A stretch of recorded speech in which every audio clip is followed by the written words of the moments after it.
Service Paducah has issued a severe thunderstorm warning for southeastern McCracken County, Kentucky, northern Graves County, Kentucky, until 3:45 a.m. At 3:18 a.m., a severe thunderstorm was located near Lovelessville, or 10 miles southwest of Lone Oak, moving northeast at 55 miles per hour. Expected hazards include 60 miles per hour wind gusts and half-dollar-size hail. This is a radar-indicated threat. The following impacts are expected. Hail damage to vehicles is expected. Expect wind damage to roofs, siding, and trees. This severe thunderstorm will be near Paducah and Lone Oak around 3:25 a.m.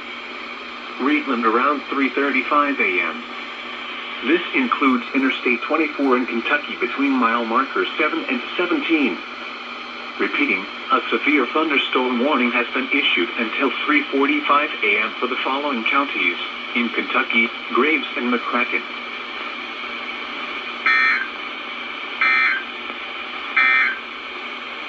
The National Weather